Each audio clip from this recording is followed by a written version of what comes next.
There's nothing like being in a sold-out stadium at a championship game, surrounded by thousands of screaming fans, witnessing a historic moment like this.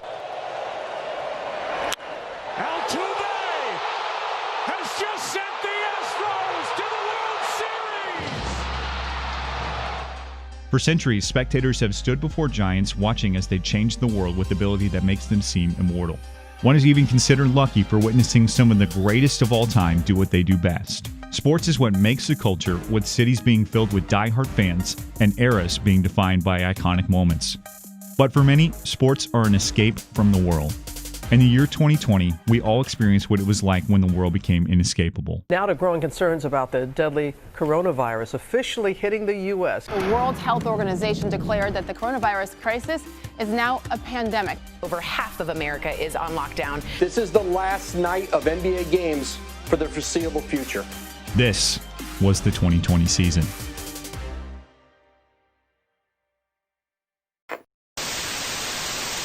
Breaking news in this Sunday afternoon, five-time NBA champion, former league MVP Kobe Bryant died. No way. Oh, my! Launches down the middle, Hill, open, caught! Tom Brady posting on Instagram a photo of himself signing a contract that officially makes him a Tampa Bay Buccaneer. The beginning of 2020 was filled with news that changed the course of sports in their own manner. But on the other side of the world, a virus that seemed so small would eventually change the course of the world as we knew it. We unfortunately deal with a lot of things, like wildfires. You hear about it. It's something you see on the news. But until it affects you, a lot of times, that's just human nature. You just think, well, that's just happening somewhere else. As the world was fighting and figuring out the mysterious virus, American sports were happening as usual. Just looking back at the timing is probably where the Rockets were at the time, because at the time things were going so tremendously well. The idea that they could possibly knock off one or both of the LA teams that actually do what they've been trying to do for 8 years, that was something that people actually started to believe. In 2020, we witnessed the second emergence of Vince McMahon's XFL, where many players were given another opportunity to prove themselves in the gridiron. You don't have that league in the NFL like you have with the NBA G League, the developmental league. Baseball, you have the minor leagues where you climb up the ranks before you get to the majors.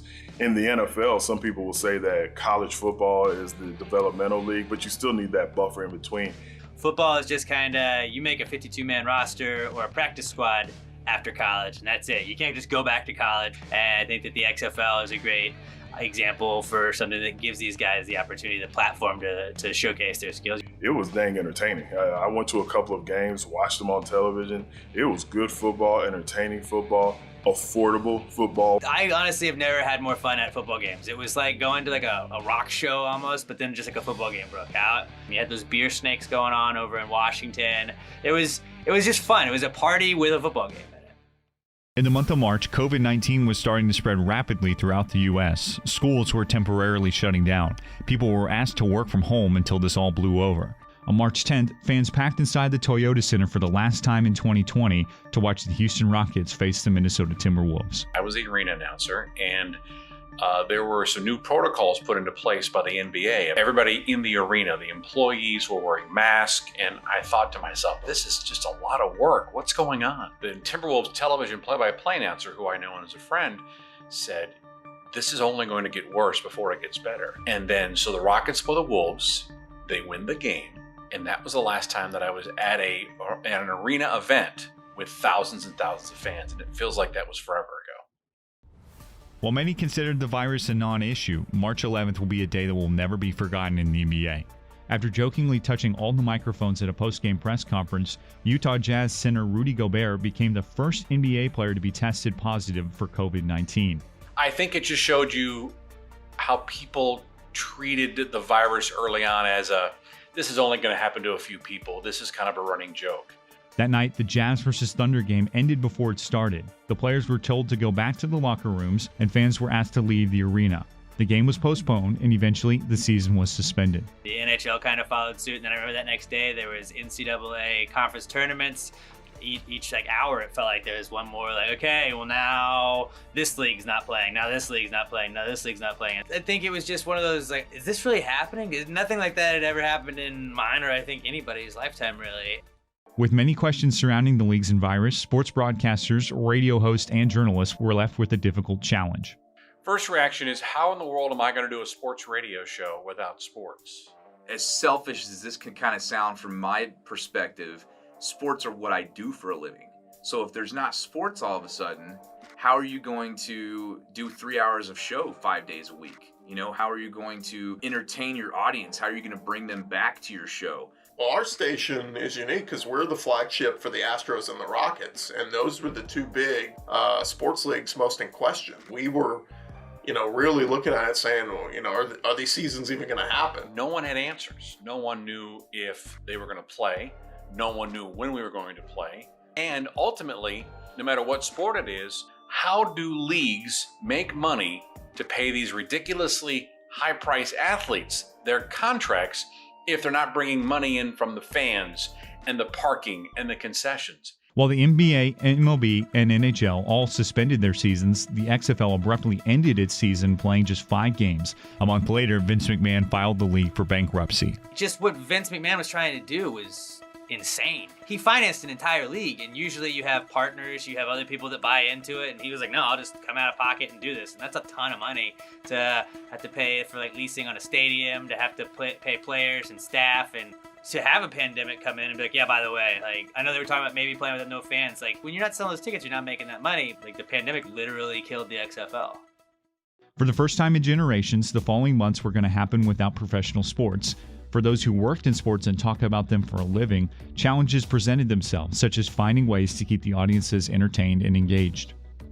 A lot of the shows were driven by what is this league doing about the situation, and how soon until the league will come back. In the NBA's case, will Major League Baseball be able to begin? Will this affect the NFL down the road in the fall? There was a point there where I was like, all right, man, I want to be able to talk about a stat box again. I want to talk about this guy's struggling, or this guy's red hot right now, or the Rockets going to be able to make some noise. Whatever it is, it had been long enough to where we were ready to get back on the saddle, so to speak, and you just had to hurry up and wait a few more days and weeks until you could.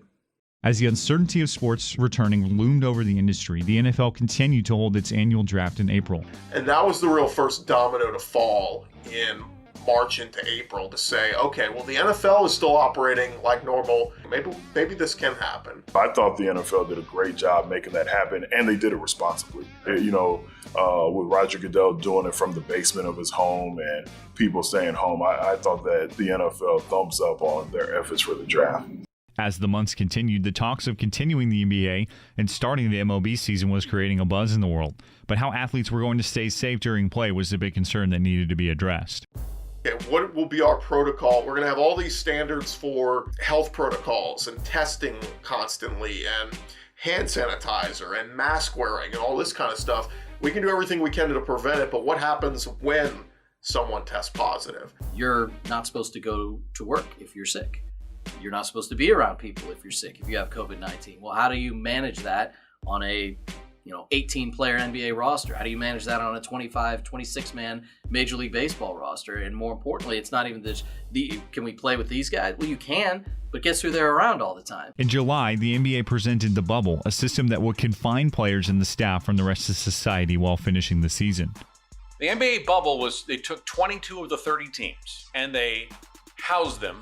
They fed them. They essentially went to their hotels, their practice facilities, which were made up ballrooms of basketball courts, and then they had 3 or 4 arenas they played games in. And the players could not leave the bubble. If they did, they'd have to re-quarantine. And the reason why they did it as a bubble is they didn't want any of the virus to come in, and they certainly didn't want the virus going out with these players going around. With the strict rules being enforced within the bubble, there were few that failed to obey the protocol. The annual house of the Houston Rockets, think about this a little bit. They might have been lonely. They didn't have members of their family come in until late into the postseason.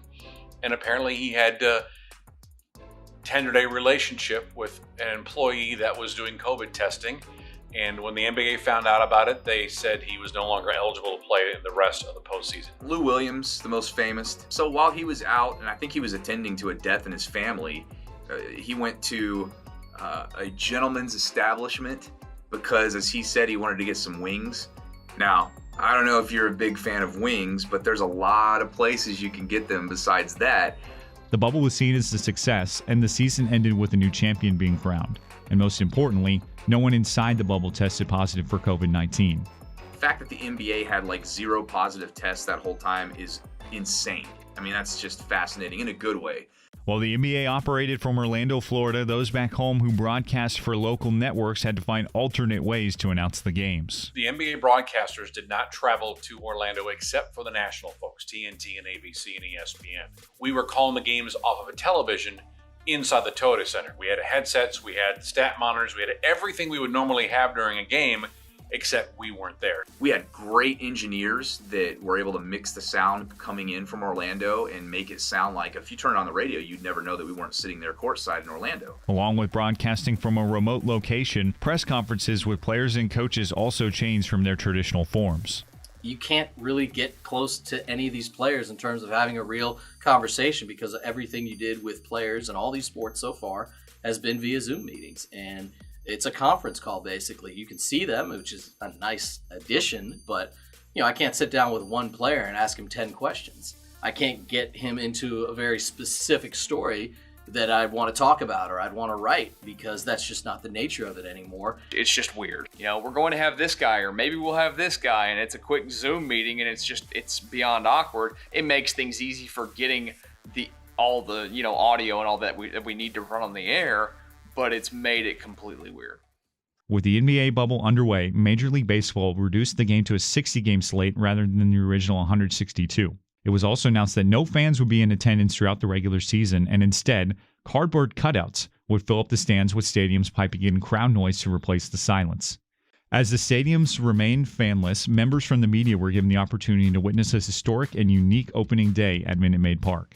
Yeah, being at opening day, Astros-Mariners was beyond bizarre. It's the most bizarre sporting event I've ever been to in my life. It felt like a practice. It felt like an inter-squad scrimmage. You watch all the players lined up on the sidelines and holding the American flag and they play the national anthem, and felt like a rehearsal for something that wasn't real. You kind of get that nice special feeling of opening day, but then there's not the crowd. For the first time ever, it was like, gosh, there was no ambiance, there was no atmosphere to this game.